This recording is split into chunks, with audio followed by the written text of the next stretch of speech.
What if we could have points, badges, levels, and leaderboards slapped on top of the most boring activities that we can find to make them a little more fun? That is the premise of gamification. If you're into productivity porn like I was, you would remember that around 2017, gamification was one of the most talked about approaches to getting things done. Apps, influencers, books, articles, everything was trying to help you gamify your life. As far as trends go, this one had durability. It stayed relevant for a few years, but fast forward to today, and you don't see the same excitement around gamification in the personal productivity zeitgeist anymore. So, what went wrong? The approach itself. Gamification fails because it mistakes a game's reward mechanics as its actual engine of engagement. It's like trying to make a car by bolting a bonnet onto a rock or mistaking the popcorn and theater seats as the main reasons why people watch a movie. We play games because the act of playing itself is rewarding. Yes, there is a goal to pursue, but if you don't achieve that goal, you don't look back at your playtime with regret. In fact, you play again, trying even harder. These are called autotelic activities, where the reward lies in the effort itself. This is different from instrumental activities, an example of which would be doing your dishes or cleaning your room or studying a subject that bores you to death, where the reward is extrinsic and the activity is the opposite of fun. When you're trying to gamify your life, you're simply adding more extrinsic motivators like points and levels to your instrumental activities.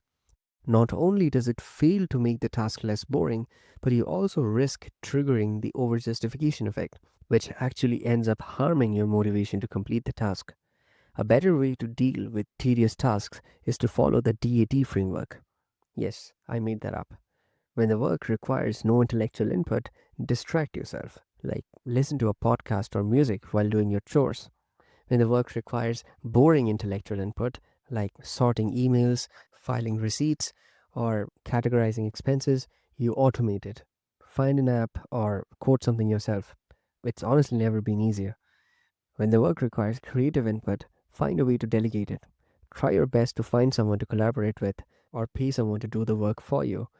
These are not only simpler, but way more effective solutions compared to gamification. But let's return to gamification for one last time.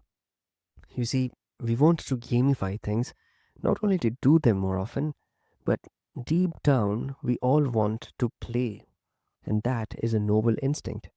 People who do great work, those who are uncontestable and stand in a league of their own, are all essentially playing games.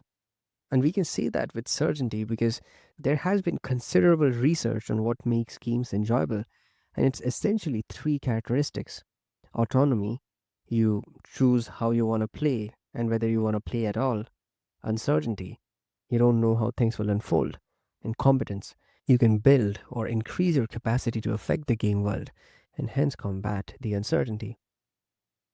When you play a game, you're choosing to not just play, but improve as a player.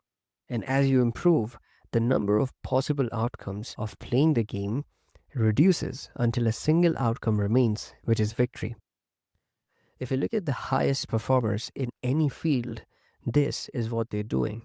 If you're a person who is lucky enough to have found their passion and courageous enough to make it their life's work, this is what you do when you're working.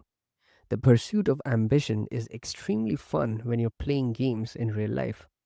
The harsh truth is that you cannot gamify something that does not already present itself as a game to you. Social media sites can gamify user experience because most humans are interested in social interaction. What numbers and metrics essentially signal is your increasing competence in the social game. So, if someone is socially reclusive in real life but always wanted social stimulation, they will feel intense dopamine hits whenever they see their notification counter going up. Outwardly, it might seem like they've developed a new interest because of gamified social media, but that is a wrong observation. No matter how much you gamify the experience, it will not work for someone who is genuinely uninterested in social interaction. For example, a hermit. Similarly, Duolingo's gamified language learning experience works, but only for someone who actually wants to learn a new language. I've quit Duolingo multiple times, so have plenty of people I know, because in reality, we weren't really interested in learning a language. We thought it was cool to be interested in learning a language. And that's the real insight. Gamification didn't just fail in the realm of personal productivity because of poor implementation.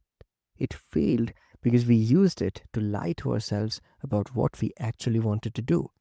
We wanted to believe that the right system could make us interested in things we thought we should be interested in. That if we just added enough points and streaks, we could trick ourselves into caring about habits that mean nothing to us. You can't gamify genuine interest into existence. If something is a game to you, you will feel nourished and invigorated when you grind your ass off trying to get better at it. The highest performers don't need to gamify anything. They are working on things that already feel like play to them. The rest of us are often chasing things for validation and safety at the cost of things we actually want to do. Productivity culture loves selling us tools to optimize that chase. First, it was GTD systems, then gamification, then time boxing and habit stacking. These only catalyze someone who is already following their interest. But no tool can solve the philosophical corruption of trying to trick ourselves into pursuing things we don't actually want. Thanks for watching. As for figuring out the kind of work that you would love to do, I don't have easy answers, but I came up with a method to identify it. You can find that in the video here.